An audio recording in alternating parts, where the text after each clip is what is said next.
अस्सलाम वालेकुम व्यूअर्स, आज थोड़ा सा हिस्टोरिकली मैं आपके साथ एक व्लॉग कर रहा हूँ जिसमें यह है कि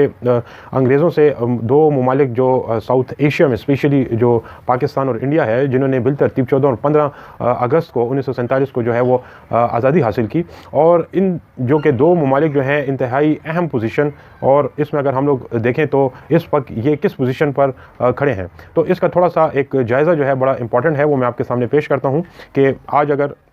पाकिस्तान खड़ा है तो जो माशी जो चैलेंजेस का सामना करना पड़ रहा है, ये जो हालात हैं, और दूसरी तरफ जो है भारत है, तो ये सारी सिचुएशन जो है मैं आपके सामने पेश करता हूँ। उससे जो है आपको भी इन दोनों के दरमियान जो फ़र्क है वो आपको समझने में आसानी होगी। इसके लिए सबसे पहले तो अगर हम लोग देखें तो जो कि हिंदुस्तान जो कि दुनिया की 5वीं बड़ी मीशत जो है, इसमें कोई शक नहीं है। IMF ने भी ये पेशन गोई की है कि 2027 या 28 तक जो है जापान को भी पीछे छोड़कर ये तीसरी पोजीशन हासिल कर लेगा। तो ये एक बहुत बड़ी जो है पेशन गोई है। और इसी तरह दूसरी तरफ अगर हम लोग देखें पाकिस्तान को, तो पाकिस्तान जो कि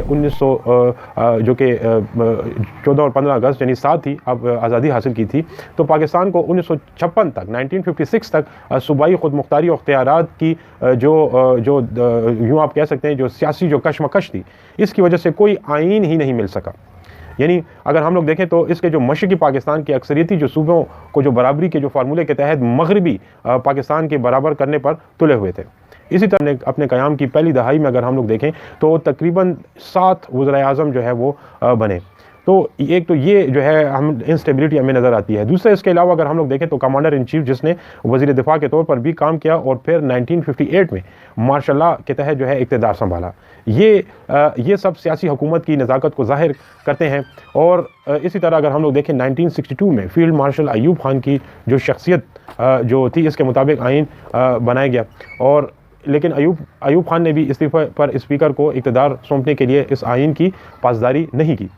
और इसकी बजाय जो है दूसरे मार्शल लॉ के तहत जो है वो इख्तियारात जनरल याह्या खान को सौंप दिए गए। इसी तरह 1970 और फिर उसके बाद अगर 70 में पाकिस्तान के पहले आम इंतखाबात हुए, लेकिन हुकूमत की जानिब से मुल्क पर हुक्मरानी के लिए पाकिस्तान के मशरक़ी विंग की तरफ से दिए गए मैंडेट को कबूल करने से इनकार कर दिया गया, जिसकी वजह से जो है हम लोग देख रहे हैं कि बांग्लादेश जो है वो वजूद में आया।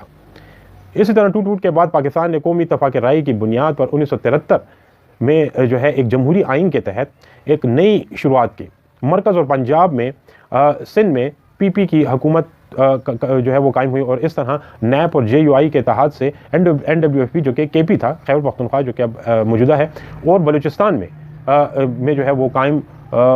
होने से एक राह हमवार हुई और एक जमहूरियत की जो है यूँ आप कहते हैं कि उम्मीदें जो है वो उभरी। लेकिन सियासत का फिर से जो है वो घिनौना खेल जो है वो सामने आया, जिसके नतीजे में बलूचिस्तान में मखलूत हुकूमत को बरतरफ कर दिया गया।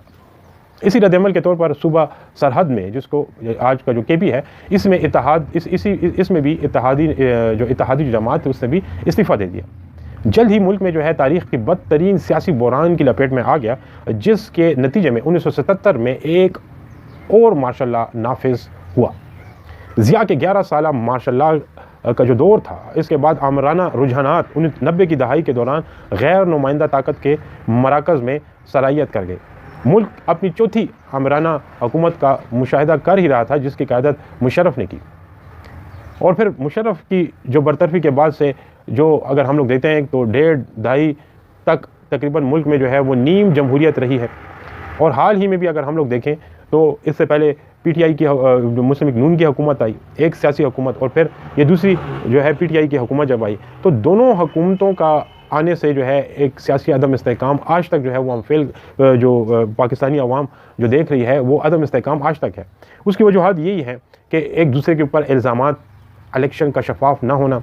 और इस तरह के जो इल्ज़ामात, यानी एक जमात जब इलेक्शन जीतती है तो दूसरी जमात उस इलेक्शन को या उस मैंडेट को तस्लीम नहीं करती। तो इन तमाम चीज़ों को अगर हम लोग देखें तो अब जो चैलेंजेस हैं, बदतरीन जो इक़्तिसादी जो चैलेंजेस पर हम हर गुज़रते दिन के साथ जो है वो पाकिस्तान बढ़ता हुआ जा रहा है। और ये हालात जो है हर रोज़ जो है वो हमें ऐसे दिखाई दे रहे हैं कि जैसे ये हालात बेहतर होने की बजाय बदतर या बदतरीन होते जा रहे हैं। तो ये कुछ